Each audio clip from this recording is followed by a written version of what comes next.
Excellences, Monsieur le Président de la 78e session de l'Assemblée générale des Nations unies, Excellences, Monsieur le Secrétaire général de l'Organisation des Nations unies, distinguées personnalités, au nom de son Excellence le capitaine Ibrahim Traoré, président de la transition, chef de l'État, recevez les salutations fraternelles du peuple et du gouvernement du Burkina Faso.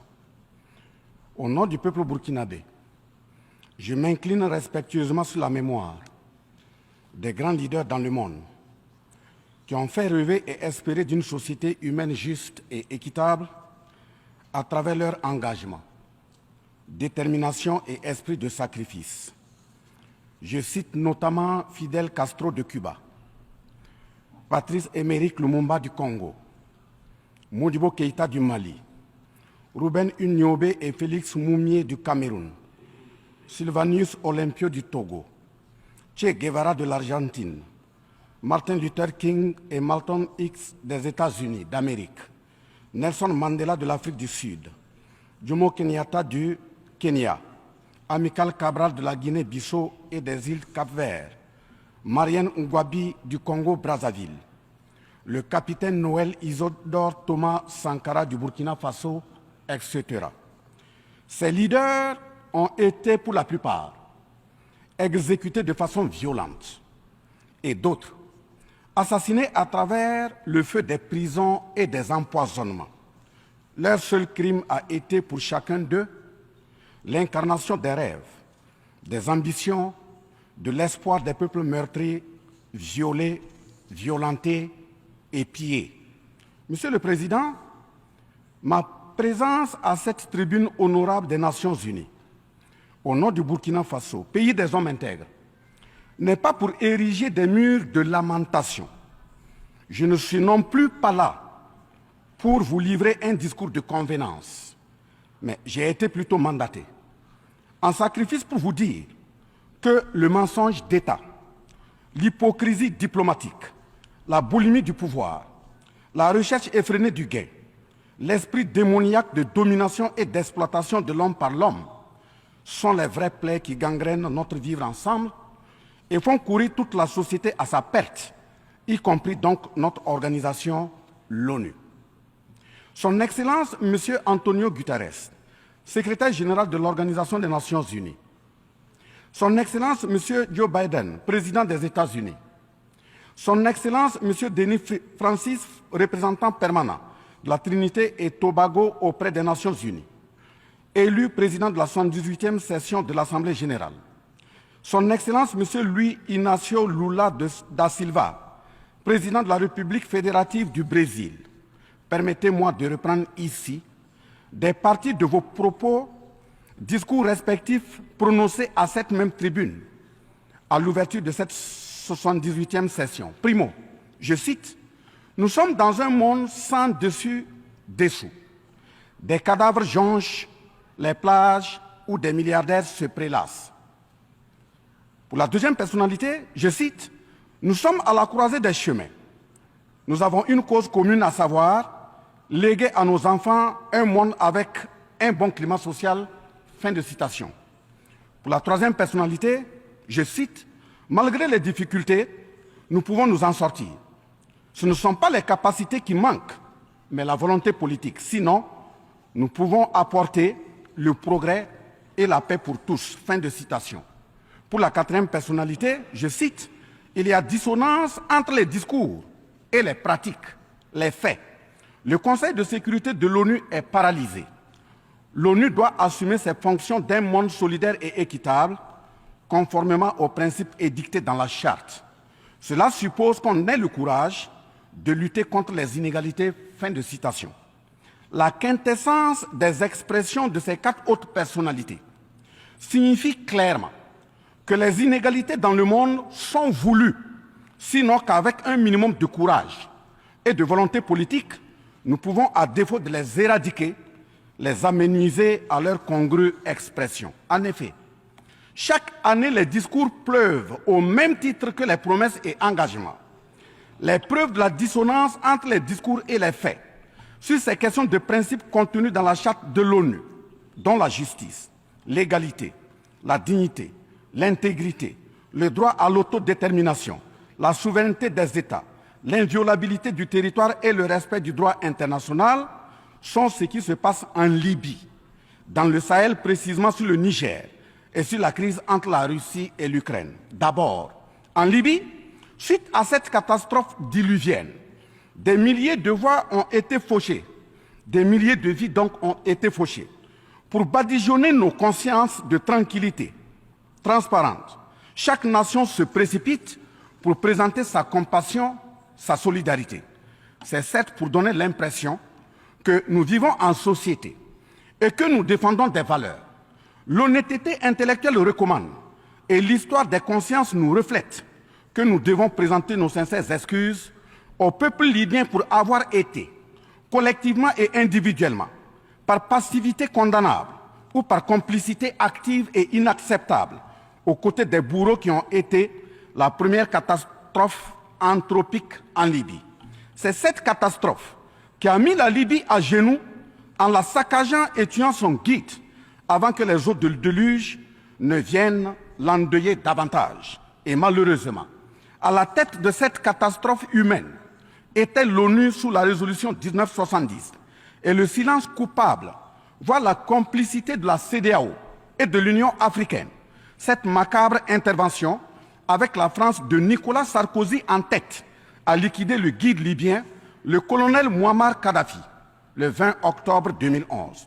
Si les condoléances au peuple libyen avaient un minimum de bon sens et sans hypocrisie, cette diplomatie macabre n'aurait jamais lieu autour du cas du Niger pour y créer une Libye bis. Ensuite, pour preuve que les relations internationales sont teintées d'une haute hypocrisie diplomatique, dénudées de conscience, de morale, de dignité, d'intégrité, de justice, donc de paix, ce sont encore les mêmes gesticulations dans un aliment scandaleusement mortifère qui s'agitent comme des fauves autour de leur proie blessée pour la dévorer.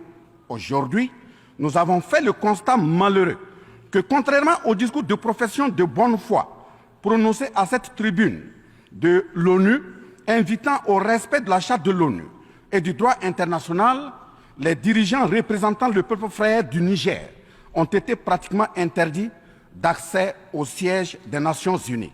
Le Burkina Faso condamne fermement cette manœuvre sordide qui relève de pratiques moyenâgeuses. Cela ne peut évidemment se faire que par des esprits en perte de valeurs essentielles pour toute vie harmonieuse en société. De ce fait, nous renchérissons pour dire que l'ONU ne doit en aucun cas être un instrument dans les mains d'un quelconque pays. Les leaders panafricanistes qui se sont battus pour l'unité africaine, nos grands-parents qui sont tombés dignement sous les balles assassines des colons, les dignes fils africains qui se sont sacrifiés pour l'honneur sur le continent et qui ont lutté férocement contre la traite négrière et le néocolonialisme, ont eu leur sommeil de guerriers perturbé pour avoir entendu qu'une poignée d'enfants égarés de l'Afrique tiennent le Niger, telle une boule de coton, à l'envahisseur afin qu'il y mette le feu. Oui, cher continent africain, une poignée de tes enfants a décidé de t'humilier et de te vilipender à travers le mensonge éhonté d'État, en commençant par le Niger. Par conséquent, je lance un appel vibrant et solennel au peuple sénégalais, béninois, nigérien, ghanéen, tchadien, ivoirien, comorien, bissau-guinéen et tous les peuples d'Afrique à se mobiliser davantage dans la fraternité et la solidarité africaine afin d'éviter que les impérialistes mettent le feu au Niger, comme le cas de la Libye. Monsieur le Président, Monsieur le Secrétaire général, distingué personnalité, j'insiste à cette tribune de l'ONU et devant le monde entier que la CEDEAO, l'Union africaine et l'ONU doivent impérativement se muer en des organisations véritables des peuples en lieu et place de structures d'une minorité de chefs d'État. Elles ne doivent pas être utilisées et instrumentalisées pour déstabiliser des pays frères en assassinant leurs leaders. Ce n'est qu'à ce prix que la charte de l'ONU et le droit international auront un sens. Enfin, parlant de la charte de l'ONU et du droit international, un conflit entre la Russie et l'Ukraine est entretenu et voulu par certaines puissances. Ainsi, plusieurs pays occidentaux, notamment les États-Unis et l'Union européenne, y ont déversé toutes sortes de soutien, notamment militaire. Les populations civiles ukrainiennes, engagées comme volontaires, dont certains pilotent même des chars, sont félicités et traités de patriotes. Le Mali, le Niger et le Burkina Faso font face à une guerre qui leur a été imposée par l'impérialisme sous le couvert de terroristes de tout acabit, sémant terreur et désolation. Malgré l'existence de cette même charte des Nations Unies, avec ses principes d'égalité, de justice d'une part, et d'autre part, le même droit international invoqué, à cette tribune de l'ONU, il y a nettement un fossé abyssal dans le traitement des questions. En effet, prenant le cas du Burkina Faso, les populations civiles, face aux incursions barbares et meurtrières des terroristes, ont décidé de s'engager aux côtés des forces de défense et de sécurité. Ces populations ainsi engagées, formées et encadrées par les FDS, sont appelées des volontaires pour la défense de la patrie. Ainsi, au Burkina Faso, nous avons 58 000 VDP, dont 42 000 VDP communaux et 16 000 VDP nationaux, qui combattent sur tous les fronts aux côtés des forces de défense et de sécurité, formées, encadrées, orientées par elles. Celles-ci n'agissent que sur instruction et surveillance des FDS et conformément à des textes réglementaires en vue de protéger leur vie et leurs biens. Ce sont ces patriotes que certains chefs d'État de la CEDEAO et de l'Union africaine, sur instrumentalisation de puissances impérialistes capitalistes, tentent de faire croire à la communauté internationale que ce sont des milices. C'est cela le mensonge éhonté d'État. Monsieur le Président, si la communauté internationale était honnête et sincère dans son engagement contre le terrorisme, il ne perdurera point, de sorte à ce que des populations civiles s'engagent et se forment pour assurer leur propre défense.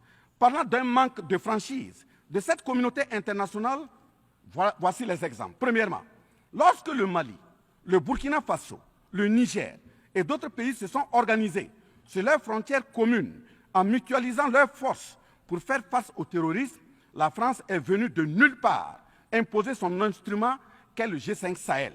Aujourd'hui, la CEDEAO, qui a subitement une force d'intervention pour établir des démocraties, a annoncé un apport de 2 milliards de dollars US. Mais à la création de cette G5 Sahel, jusqu'à nos jours, à sa vaporisation, cette CEDEAO n'a pu débourser que 25 millions de dollars, 25 millions de dollars US. Où est donc le sérieux dans la défense des vies humaines prônée par la Déclaration universelle des droits de l'homme et des peuples? Deuxièmement, le Burkina Faso subit des sanctions cyniques suite au coup d'État du 30 septembre 2022. Cette nébuleuse dite communauté internationale, sous l'impulsion de la France qui est passée par ses valets locaux en Afrique, a tenté d'abord de faire nommer un Premier ministre au Burkina Faso en vain. Ensuite, ils sont passés à l'imposition de ministres dans des postes stratégiques au sein du gouvernement burkinabé en vain. Et enfin, ils ont négocié le maintien des relations afin que le capitaine Ibrahim Traoré mette en œuvre tout ce qu'ils décideront, condition sine qua non d'une durée à souhait au pouvoir. L'ayant aussi refusé, au nom de l'intérêt supérieur de son peuple, une avalanche de mesures répressives, de menaces, de tentatives de coup d'État, manœuvres immorales sont en élaboration dans des laboratoires criminels. Et malheureusement, toutes ces manœuvres et missions macabres sont pilotées en marionnettes téléguidées par des personnages de couloir présidentiel africains. C'est ainsi que même cette fameuse initiative d'Accra, sans le Mali, n'a pas fait long feu. Troisièmement, en plus des coupures d'aide, d'annulation de conventions de formation de nos forces de défense et de sécurité, nous assistons au blocage de notre matériel militaire, commandé avec la sueur de nos compatriotes, toujours sous l'impulsion de la France. En exemple, pour les vecteurs aériens nécessaires pour le contrôle et la défense du territoire, nous avons eu un contrat avec le Brésil, dont la licence d'armes devait provenir de la Belgique et le système de navigation de tir ainsi que des caméras des États-Unis d'Amérique, puis un moteur du Canada. Ces moyens sont aujourd'hui fallacieusement et cyniquement bloqués. Vous parlez de défense des droits humains à cette tribune de l'ONU. Je vous invite donc à nous livrer incessamment nos armes pour la défense et la protection de nos populations meurtries. En tout état de cause, vous êtes solennellement saisis. Et si rien n'est fait, l'histoire vous tiendra responsable de non-assistance à personne en danger. Monsieur le Président, Monsieur le Secrétaire général, ce tableau peu reluisant de cette communauté internationale, caractérisée par la non-assistance à États en proie au terrorisme, l'hypocrisie internationale, la suprématie de quelques puissances au sein de l'ONU, la complicité au pillage de l'Afrique, etc., ne commande-t-il pas la traduction de cette communauté internationale devant la Cour pénale internationale? En un mot, notre sécurité sera assurée par nous-mêmes en priorité et non par quelqu'un d'autre. Sur la question de la présence de Wagner au Burkina Faso, chantée par une certaine presse téléguidée depuis l'Élysée, je répondrai ceci. Oui, Monsieur le Président, c'est nous les Wagner du Burkina Faso. Oui, ces braves forces de défense et de sécurité et volontaires pour la défense de la patrie sont les Wagner du Burkina Faso. Par conséquent, du haut de cette tribune de l'ONU, je magnifie le sacrifice de tout patriote au nom de l'intérêt national.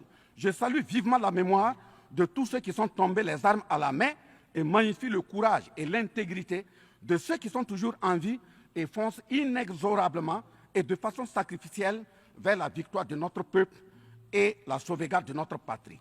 Au lieu de nous aider à arrêter cette saignée humaine, ce sont des accusations fallacieuses, des mensonges éhontés d'État, englobés dans une diplomatie d'hypocrisie et des menaces voilées pour nous indiquer des partenaires à fréquenter et des conduites à tenir. Nous disons non.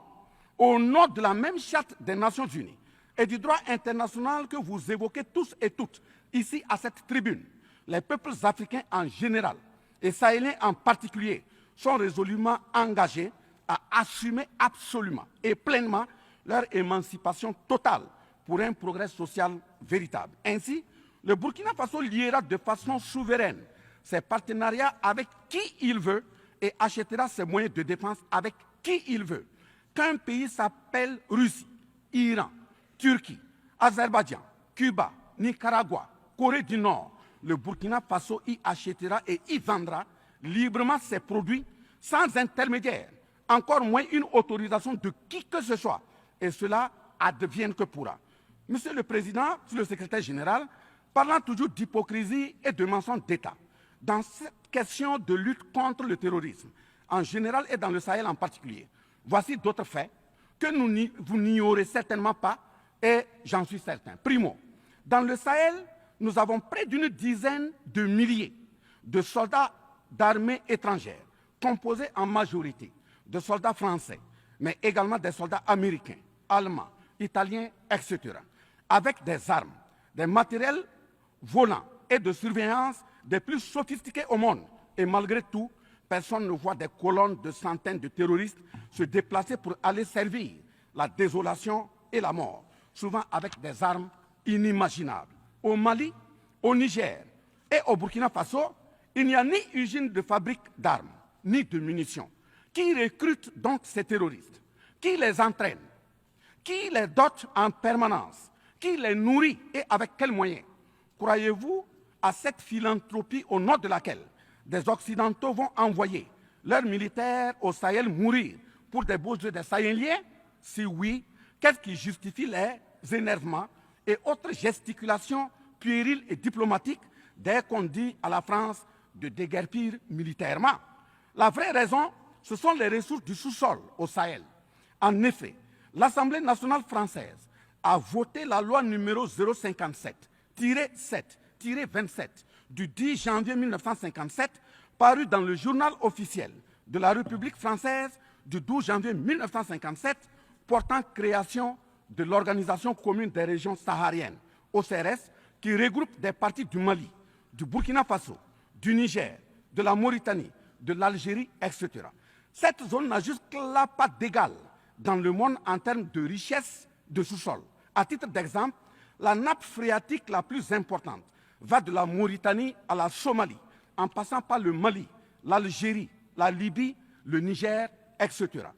Le journal Le Monde du 23 juin 1957 avançait le chiffre de 6 à 7 millions de tonnes de pétrole comme production potentielle annuelle du Sahara.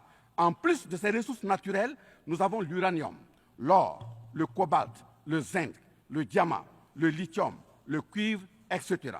Si vous, les Occidentaux, vous aimez tant les Sahéliens pour y amener vos militaires, mourir au nom de la démocratie, de la liberté, des droits humains et de la paix, pourquoi tout le continent africain, qui compte 1,3 milliard d'habitants, dont le deuxième continent le plus peuplé, avec 30 415 873 km² et 54 États, n'a aucun siège permanent au sein du Conseil de sécurité avec un droit de veto. N'est-ce pas là, au-delà d'un crime d'État, un crime onusien? Donc, halte aux mentions diplomatiques grossiers consistant à dire que ces puissances impérialistes viennent au Sahel pour défendre la démocratie et des droits humains. Parlant de droits humains, je vous rappelle que la première charte au monde sur cette question de droits humains de l'homme est bien celle de Kouroukan Fougan de 1236 au Mandé actuel Mali. De ce fait que les moralisateurs expansionnistes gardent leur rhétorique de respect des droits humains à géométrie variable pour leurs terroristes qu'ils encadrent. Secondo, l'Afrique n'aime pas comparer les morts. C'est un manque d'éducation que de le faire. Par conséquent, je m'incline respectueusement sur la mémoire de toutes les nationalités ayant perdu la vie en Afrique en général et au Sahel en particulier. Ainsi, sur les sorties hasardeuses, condescendantes et malheureuses du président de la République française Emmanuel Macron, et qui frise souvent le ridicule, tout en se glorifiant d'une hypothétique condescendance sur les peuples africains, je m'impose le devoir de lui faire un petit cours d'histoire sur sa propre histoire. Voilà pourquoi les salles de classe sont faites pour que les enfants apprennent les cours et grandissent bien, que de s'adonner à autre chose, au risque de se perdre à jamais. Mais pour commencer, je précise qu'aucun peuple africain ne s'est opposé au peuple français. Il n'y a pas donc de sentiment anti-français en Afrique. Il n'y en aura jamais du fait de notre légendaire hospitalité et amour du prochain. Il n'y a que les peuples africains refusent la condescendance, l'arrogance, l'insolence, la suffisance, le paternalisme, le pillage de ses ressources et le crime organisé. En effet, pour votre mémoire, M. Emmanuel Macron, d'abord, je rappelle l'appel à travers la BBC en Angleterre le 14 juin 1940, lancé par votre propre grand-père, le général de Gaulle, à l'endroit de l'Afrique pour venir sauver la France des griffes des nazis. Comme rappel, nous avons 17 000 Maliens morts pendant les 2 guerres mondiales, d'une dette de sang que la France semble avoir occultée. S'ils le veulent, qu'ils aillent dans le livre, confère livre de Bakary Kamia, professeur agrégé de l'université Sorbonne. J'ajoute dans ce même document, à la page 344, au tableau 21, les vétérans soudanais des 2 guerres. Il en résume un total du Burkina Faso, du Mali et du Niger à 82 208 combattants qui sont tombés. Et au niveau de l'Afrique occidentale française, il y a eu 154 519 combattants mobilisés, qu'ils se confèrent donc aux sources Henri Léger, rapport de fin de mission en AOF Dakar, le 13 juin 1950, archives du Sénégal, code 4 D 68, entre parenthèses 89, voire annexe 5. Ensuite, le 17 novembre 1986, François Mitterrand, président français d'alors, en réponse au capitaine Thomas Sankara, disait ceci, je cite, « L'Afrique a été pillée. J'ai parlé de matières premières. J'aurais dû parler des hommes. Pendant des siècles, on vous a exploité humainement. On a volé vos hommes, vos femmes, vos enfants. On s'est servi de vous. Je comprends votre refus, votre révolte, et j'approuve votre combat. Vous avez raison de refuser d'être un continent sacrifié. Le moment est venu où vous devez vous-même développer vos économies à partir de ces biens et de ces hommes. Et le devoir de ces pays qui ont profité abusivement du travail africain, c'est de restituer à l'Afrique une part de ce qui a été pris au travers des siècles derniers. » Fin de citation. Effectivement, l'Afrique a toujours été vachement pillée, mais elle reste riche en hommes, en valeur et en richesse minière. Pour preuve, parlant de ses ressources minières, l'Afrique, c'est 30% des ressources minérales mondiales, 40% des réserves d'or, 33% des réserves de diamants, 80% des réserves de coltan, 60% des réserves de cobalt, 55% des réserves en uranium, etc. C'est pour la défense ferme de cette Afrique que la jeunesse africaine est plus que jamais debout. Monsieur Macron, avez-vous encore besoin d'un peu d'histoire pour vous remémorer? Enfin, bien avant cette sortie regrettable et donc malheureuse du président français Emmanuel Macron, il s'était attaqué, comme tant d'autres de ses compatriotes politiciens, à la maternité africaine. Et là aussi, je tiens à lui rappeler que l'Allemagne compte 80 millions d'habitants environ sur une superficie de 347 000 km² face au Congo, qui a 95 millions d'habitants sur une superficie de 2 345 000 km². Deuxièmement, la Belgique compte 11 millions d'habitants sur une superficie de 30 000 km² face au Gabon, qui a 2,5 millions d'habitants sur une superficie de 267 000 km². Troisièmement, la France compte 68 millions d'habitants sur 672 329 km² face à la Namibie, qui compte 2,5 millions d'habitants sur une superficie de 825 000 km². C'est fort de tout ce qui précède que, justement, Aimé Césaire, paix à son âme, disait, je cite, « L'Afrique est le seul continent au monde où les populations chantent et dansent et applaudissent pour ceux qui les appauvrissent, les affament et les torturent. Le malheur de l'Afrique, c'est d'avoir rencontré la France. » Fin de citation. Certes que l'Occident a violenté, volé et violé l'Afrique. Quelle est notre part de responsabilité en tant que dirigeants africains? N'est-ce pas nous, dirigeants africains, qui prêtons le flanc pour qu'on nous piétine? En effet, nous avons abandonné notre identité pour ne rien être. Nos noms ont disparu pour faire place à d'autres noms importés et qui ne collent pas à nos réalités. Il nous faut reconquérir notre culture. Nous avons singé en copiant l'Occident, en monogamie. Voilà qu'aujourd'hui, on veut nous faire croire que des contre-valeurs, des attitudes contre la nature relèvent du ressort de la liberté. Il ne sera pas question d'homosexualité en Afrique, je le répète. Il ne sera pas question d'homosexualité chez nous. Monsieur le Président, ce qui vient d'être décrit sont les étiquettes profondément malheureuses d'une ONU aujourd'hui résumée qu'à sa portion de forme, car 1,2 milliard de personnes sont plongées dans la misère. 2 000 milliards de dollars US dans l'armement. 20 fois le budget de l'ONU dans le nucléaire. Sur les questions de développement, l'Afrique reçoit du FMI et de la Banque mondiale 34 milliards de dollars contre 160 milliards de dollars pour l'Occident. La paralysie du Conseil de sécurité de l'ONU, la paralysie de l'Organisation mondiale du commerce, la montée des tensions suite au repositionnement géostratégique. L'Organisation mondiale du commerce également encore bloquée. Le Fonds monétaire international FMI et la Banque mondiale qui fonctionnent en véritable usurier. L'Organisation mondiale de la santé qui est de plus en plus dominée par les firmes pharmaceutiques de rente, donnant ainsi une priorité commerciale que sociale aux vaccins tels que le vaccin contre la Covid-19. L'ONU qui devient de plus en plus l'ombre d'elle-même de par les tentatives de sa prise en otage par un conglomérat de puissances internationales impérialistes, brouillant ainsi la clarté et le sérieux dans ses prises de position, etc. Par conséquent, les peuples africains en général, et sahéliens en particulier, se battront vigoureusement pour que la CEDEAO, l'Union africaine et l'ONU soient des institutions au service véritablement des peuples du monde pour leur profonde émancipation et le progrès social véritable. Parce que ce sont les manquements de ces organisations, leur manque de sincérité, leurs décisions clientélistes et à géométrie variable, la couverture des tripatouillages constitutionnels, avec leur lot de crimes, la promotion de la mauvaise gouvernance, le pillage, la désorganisation sociale et la corruption qui conduisent immanquablement au coup d'État, qui ne sont donc que des conséquences. Traitons donc les causes et les conséquences disparaîtront d'elles-mêmes. Mais si nous continuons avec ce jeu de l'Autriche, à la diplomatie d'hypocrisie, aux mensonges éhontés d'État, aux crimes organisés, au tripatouillage constitutionnel et à la fabrication de l'armée à la tête de nos États africains, même l'ONU risque de ne pas échapper à un coup d'État. À bon entendeur, salut. Dans ce sens,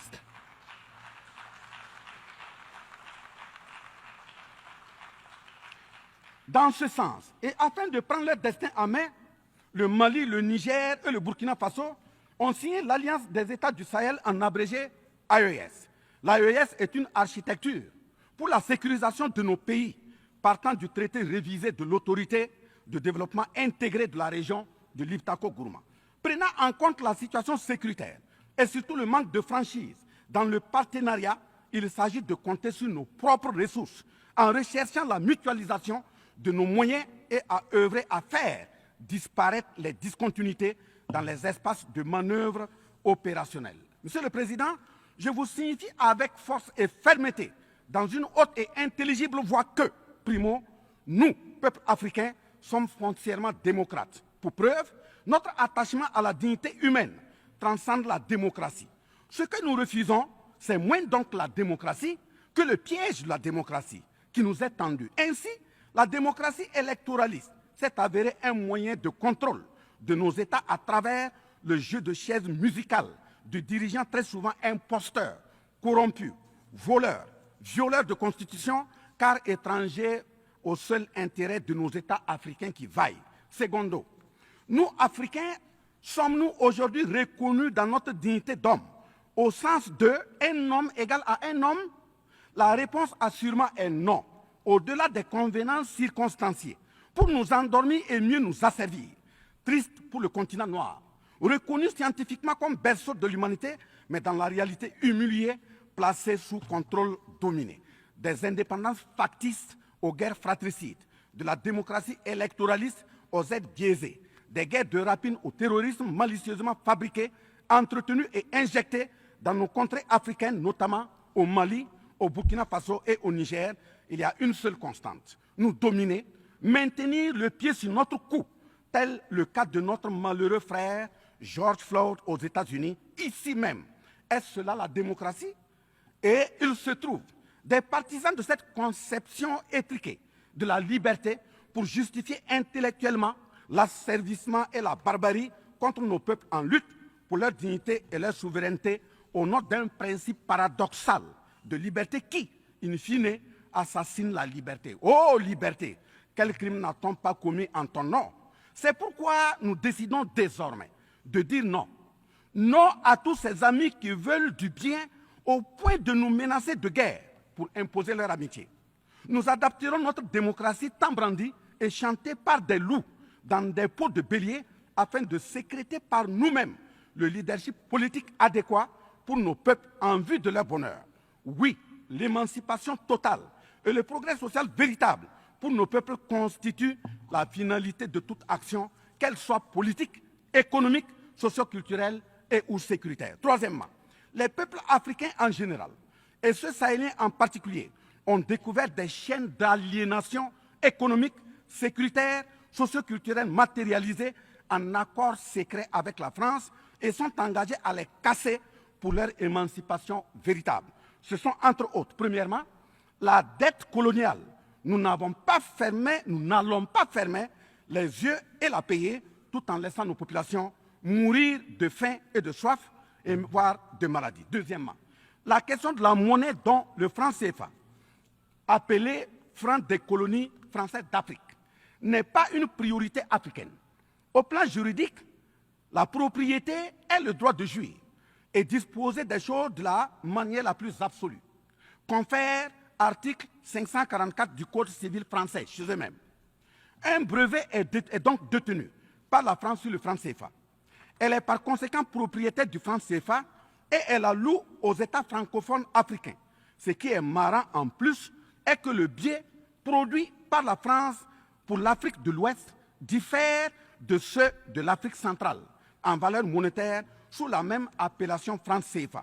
Le seul document reconnaissant le franc CFA est le décret numéro 45-0136 du 26 décembre 1945, dont les signataires furent Charles de Gaulle, président du gouvernement provisoire, René Plévin, ministre des Finances, et Jacques Soustel, ministre des Colonies. Quatrièmement, la priorité aux intérêts aux entreprises françaises dans les marchés publics et appels d'offres publics, c'est terminé. Cinquièmement, le droit exclusif de fournir des équipements militaires et de former les officiers militaires des colonies, là également c'est terminé, etc. Quatrièmement, personne n'applaudit un coup d'État. Mais si nous ignorons que ces coups d'État sont souvent des conséquences de la mauvaise gouvernance, et des tripatouillages constitutionnels pour s'offrir des mandats supplémentaires, il y en aura toujours. Donc, ayons la lucidité de combattre les vraies causes en restant exigeants sur le respect des règles démocratiques et de la bonne gouvernance. Cinquièmement, les peuples africains ne sont pas opposés au peuple français, mais c'est plutôt la politique française, pleine de condescendance, qui est rejetée. En effet, la France, en refusant le rapatriement de son ambassadeur récusé au Niger, est une violation du droit international, notamment l'article 9 alinéa 1 et 2 de la Convention de Vienne sur les relations diplomatiques de 1961. En décidant de l'interdiction des artistes du Burkina Faso, du Mali et du Niger en France, c'est une méconnaissance très grave de la portée culturelle en tant que moteur d'équilibre familial